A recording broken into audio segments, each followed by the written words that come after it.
This is the Living Vernazzano podcast, brought to you by The Church at Riverstone, a fellowship of the Church of the Nazarene in Madera, California. We are a podcast that discusses the intersection of Scripture and our lives.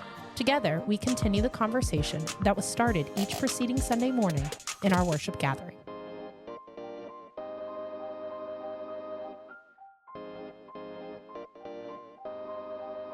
Hi, everybody. I'm Derek. And I'm Brittany. And we are the Living Vernazzano podcast. Last week, we discussed Mark 14, 27 through 31, and Luke 22, 54 through 62 for week 4 of Lent.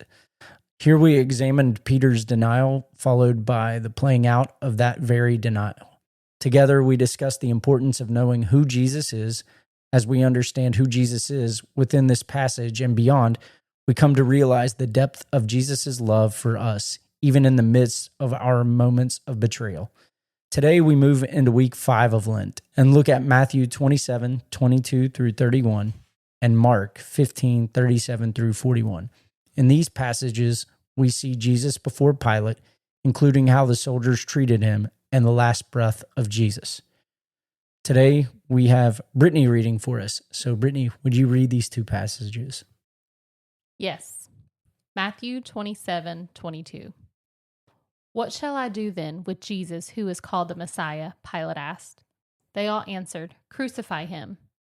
Why? What crime has he committed? Asked Pilate. But they shouted all the louder, Crucify him. When Pilate saw that he was getting nowhere, but that an uproar was starting, he took water and washed his hands in front of the crowd. I am innocent of this man's blood, he said. It is your responsibility. All the people answered, His blood is on us and our children. Then he released Barnabas to them, but he had Jesus flogged and handed him over to be crucified. Then the governor's soldiers took Jesus into the praetorium and gathered the whole company of soldiers around him. They stripped him and put a scarlet robe on him, and then twisted together a crown of thorns and set it on his head. They put a staff in his right hand. Then they knelt in front of him and mocked him. Hail, King of the Jews, they said. They spit on him and took the staff and struck him on the head again and again. After they had mocked him, they took off the robe and put his own clothes on him. Then they led him away to be crucified. Mark 15:37. With a loud cry, Jesus breathed his last breath. The curtain of the temple was torn into two from top to bottom. And when the centurion who stood there in front of Jesus saw how he had died, he said, Surely this man was the Son of God. Some women were watching from a distance. Among them were Mary Magdalene, Mary, the mother of James the younger, and of Joseph, and Salome. In Galilee, these women had followed him and cared for his needs. Many other women who had come up with him to Jerusalem were also there. Thank you for reading that for us, Brittany. So, where are we going to start? What sticks out to you, or what are you seeing? The first thing that kind of stuck out to me was really just the part that Pilate plays in this whole scene that's being portrayed here. I wanted to know a little bit more about him, besides just being basically the man responsible for ordering Jesus to die. And I kind of wanted to know what was so significant about his role. So what I found out was Pilate was known for being very harsh. He was known for not really having any problem with, punishing people. He that was not a problem he had. Specifically, he was very harsh with Jews. So seeing this and seeing kind of the way that he responded to, the crowd was crying for him to crucify Jesus. And like his response is he's hesitant. Prior to this, he's tried to give them the opportunity to let him go, let Jesus be free, because, he can see that Jesus, or we speculate that he sees that Jesus is an innocent man. He also, prior to this, prior to what we just read, Pilate's wife had a nightmare and told him, please release this man. I've had a terrible nightmare. Like, he's innocent. So what it tells me is that there's something about Jesus. Pilate can't, it's outside of his character to kind of have the reaction to people who are in his court.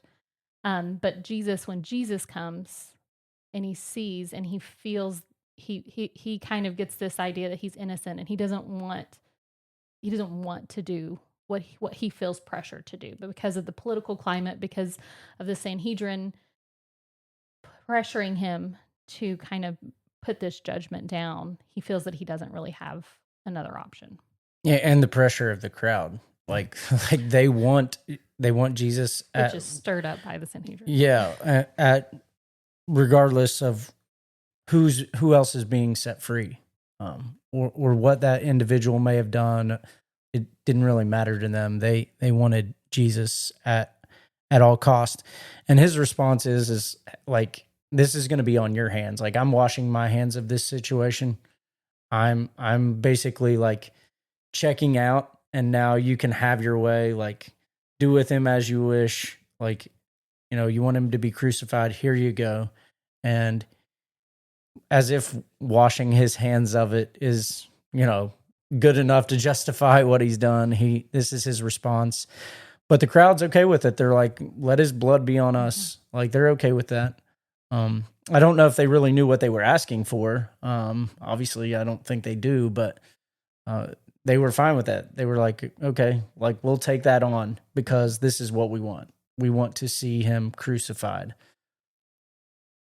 Well, and I think it speaks to the person that Jesus is, because Pilate had time. I don't know how much time. I wouldn't say a whole lot of time. But he had time and was in the presence of Jesus. Whereas this crowd didn't. They didn't have an experience. They didn't have an encounter with Jesus in the same way that Pilate did. So their thoughts are very different because they don't have that same perception, because they don't have the same experience. And the maybe the worst part of it is that they weren't just willing to take this blood on themselves, but also on their children. Like, hey, that's fine. Like, we're willing to take all responsibility for what's about to take place. And I guess if we're being fully transparent, is there, like, would we have been in any different position than they were, considering the climate of what's going on? There were the disciples, but even at this point, the disciples are like cockroaches in light. Like, they're out. And so, like, even the disciples are kind of fleeing at this point, not ready to crucify him, but they're not there with him. And so, and yet through it all, like, Jesus has the same resolve that he did, like, in the garden, that he did throughout his ministry. He was obedient to what was going to come, knowing what it was going to cost, knowing what was going to take place. Like, his obedience didn't waver in that. And the last thing that I kind of read about Pilate is, after this, he was asked to come back to Rome and kind of to speak to the cruelty, like the harsh punishment. And we don't know. Some people think that he committed suicide, and some people think that he just stepped down. But regardless, he made this decision because of power and because of political pressure. But even the decision, the consequence of that he was no longer in power. And so he releases Barabbas and has Jesus sent off to be flogged and handed over to be crucified. And so the soldiers take him away. And I've read some facts about this group of soldiers. There would have been about 600, so about a tenth of a legion of soldiers would have been here. I think it termed it as cohort when I was looking it up in the commentary. And so Pilate sends like this large group of soldiers for one man, and which clearly, like, at least to me, identifies him recognizing that there is something to him. Like he's different than most criminals that he would send off to be crucified. He's sending a large group of soldiers to be with him, and they felt kind of comfortable. It's one guy. Like, what could he possibly do? So they begin this process of mocking him, and it says that they stripped him, which would have been normal for a crucifixion. But everything that takes place, everything that they do after that, would not have been the normal routine for someone who's being crucified, knowing that he is the King of the Jews, or proclaims to be King of the Jews. They mock him as such. They put a robe on him, likely one of the soldiers' robes or cloaks on him. They put a crown of thorns on him. They gave him a staff, and then they kneel at him and praise him. And so, in their attempt to mock Jesus, what they've actually done is given us an example of what it looks like to actually like kneel before the king. Granted, they were doing it in a mocking sense. They weren't trying to truly praise him as king. But everything that they did is an example of what we should be doing with Jesus as king. And I think that if we look forward, I would imagine that some of the perspectives of some of those who were there were changed after what would take place going forward. But nonetheless, they've unintentionally set an example of what it looks like to give glory and honor to God. While they meant it for mocking, for us, it does provide an example of coming before him, kneeling before him, and praising him for who he is. And, Isaiah in Isaiah 53, talks about this, Isaiah prophesied that this is what would happen, that he would be despised, rejected, and mocked. And this just further solidifies that he is who he says he is. He is who we believe him to be. As detrimental, we know how the story ends. And it's really difficult to think about, Jesus's suffering. It's really hard to even comprehend. I read this thing that talked about the medical term, it was these medical description of flogging.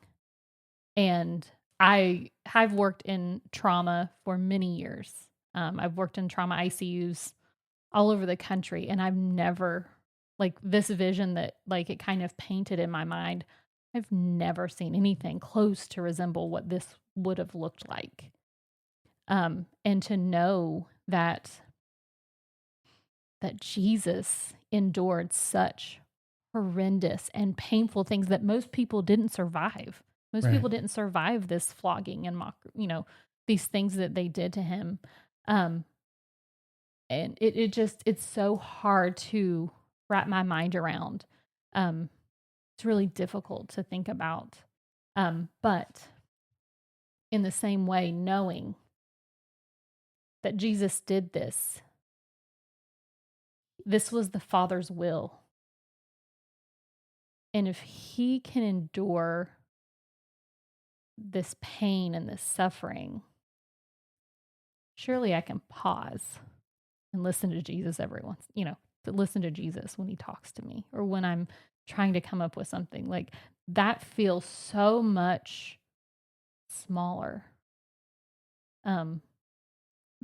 What Jesus asks me to do, or has up to this point, is nothing into comparison to what he went through. And if he went through that, surely I can listen and obey. And I can't even, it's hard to fathom because we have the privilege of being on this side of it and not there in the midst of it. But knowing what I know about Jesus, I imagine as each time he's getting like struck, that each one of those soldiers that's around him, that's mocking him and spitting on him, are on his mind. He did it with a purpose. And like we read the stories and we read the stories and we read the stories. If not more than that, at least once a year, we're reading these encounters. And so often I do think about what Jesus had to endure, but I don't usually think about everyone that he's doing it for. And as he's sitting there and he's taking all this, he did it for each and every one of those who were beating him down, who were trying to take his life. And if I bring that into like that mindset into my life, am I willing to put myself to be whatever it means, to whatever it looks like for you to be beaten down by those around you for the sake of seeing them reconciled? Am I willing to do that? While I want to say that it's always yes, my actions don't always show that out to be true. And Jesus, I thank you so much for what you did, because you, in giving your life, in your blood being shed, you presented the opportunity for each one of those to be reconciled, even those who didn't know what they were doing. And so thank you, Jesus, that you provided that opportunity. And so help me to live that out, where my life is an example of one who follows your will and is obedient to the will of the Father, only saying what you tell me to say, only doing what you tell me to do, as a means to help others be reconciled. And something else that, like, Derek, you talking about, Jesus having these soldiers on his mind. I also think his love for the Father and his desire to do the will of the Father was so great, so much greater than the physical pain, Right. the humiliation, all these emotions that he I'm sure he felt, because he was human. Right. But those things are so much greater. His desire and his love for the Father is so much greater, regardless of what the result is going to be. That he just loves the Father and wants to be obedient. Yeah, that keeps him there. Mm-hmm. Like that sustains him in that, knowing that regardless of what comes, like obedience and love of the Father are all that he needs. Like being obedient and knowing that he's doing it out of love for the Father, and it's not as if the Father has abandoned him. It's not that God has abandoned him. But those things are equally sustaining in this fulfilling of the mission. And so thank you for pointing that out, because we don't want to just focus on one and abandon the other. But in all this, he's weighing it all together. Love for the Father in continuing to be obedience, and love for humanity is fulfilled through that love for the Father. And so for him, it very likely was all about love and obedience. So then, our next part of the passage, it brings us to Mark 15. And the very first thing is Jesus letting out a loud cry and breathed his last. The next part, it talks about the curtain of the temple that was torn from top to bottom. I didn't look at much of that. Derek, do you have any insight into what that was about? So when we look at this passage and the reference towards the veil being torn in two from top to bottom, it symbolizes the removal of the barrier between God and humanity, between for them, like the Holy of Holies, and where we have this access to God that we didn't have before. And so now we have, through Christ, we have this access to God. And so pretty significant deal. Before, like in Old Testament times, you had a priest who would go in there and only with bells on. Right. And that was the access. And now we have access through this redemptive work of Christ. And this obedience brought more than just salvation. It brought us access to the Father and would bring more as we get toward Pentecost. But nonetheless, we have this separation no longer exists because of what Jesus has done. Well, and we're reconciled. Like that's the whole that's the theme, right? The whole throughout the whole Bible, like the entire, it's all about that reconciling back to God, back to the intention. Like the intention of creation was to be in relationship. And because of Jesus, because he paid that price, we have that reconciliation. We are able to have that relationship. And it's very interesting that the way that Mark puts this in here, that right after he puts in there about the curtain of the temple being torn, he goes immediately to the centurion, and who stood in front of Jesus, saw how he died, and said, "Surely this man was the Son of God." It's very, not quite the same, but I feel like the same kind of he had an encounter, just like Pilate did. He had an encounter with Jesus. He was a witness to his suffering, a witness to his death. And in that, he was able to see that he was who he said he was. And much like in living a life of perfection, like he was the only one that could be the sacrifice that would take away the sin of the world. In all that's taking place, all that's going on around, only Jesus could have done those things. Only God the Father could have done those things. Those weren't things that any man could have manufactured. And so he has this recognition or this encounter, like you point to, of him being who he really said he was. They weren't just words, but he really was the Son of God. He really was the Messiah. All that he said he was the King of the Jews, and on and on and on. All these titles, he really was who he said he was. And so as we continue down to verse 40, one thing that I found interesting is Mark doesn't really use names a lot, but he also has mostly talked about men in the following of Jesus. He's used men. And here we see him very distinctly point out to women and name them. And at this point, we know that the disciples have kind of all gone away. They've fled, but these women are still there, and it even uses words in describing them that they followed him and cared for him for his needs.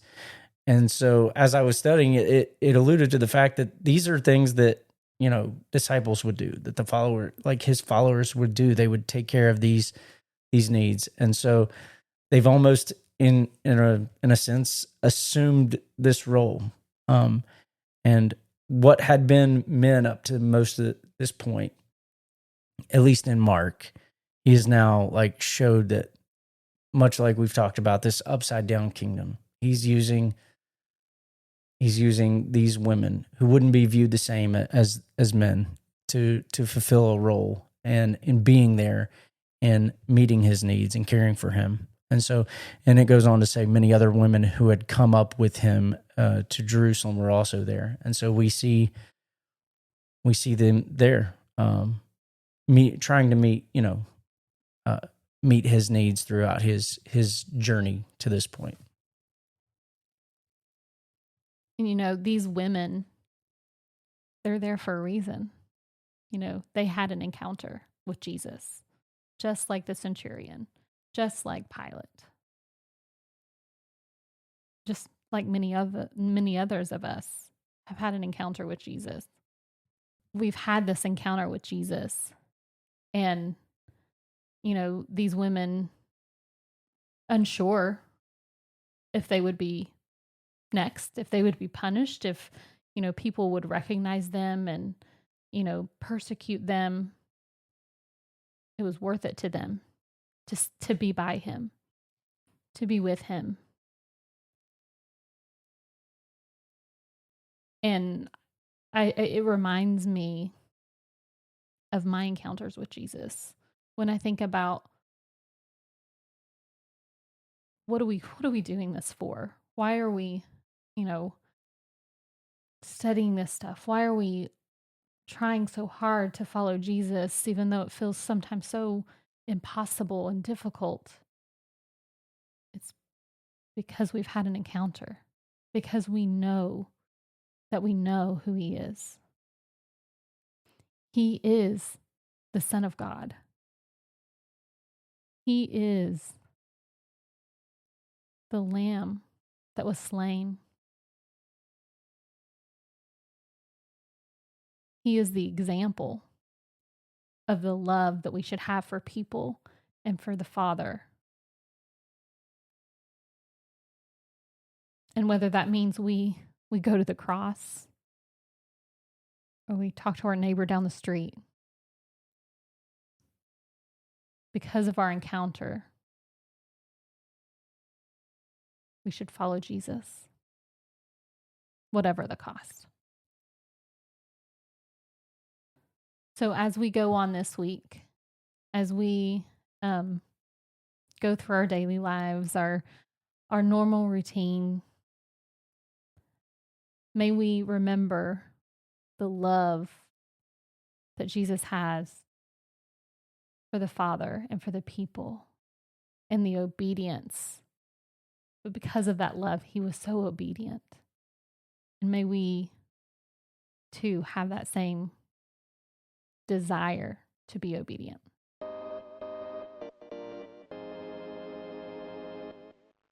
As you journey with us through this season of Lent, we recommend purchasing My Cup Runneth Over, a Lenten journey in Jerusalem, which is available for purchase on Amazon and the Foundry Publishing website. Also, be sure to follow the Living Vertizano podcast to stay current on all our new releases. To learn more about the Church at Riverstone, visit us at thechurchatriverstone.org.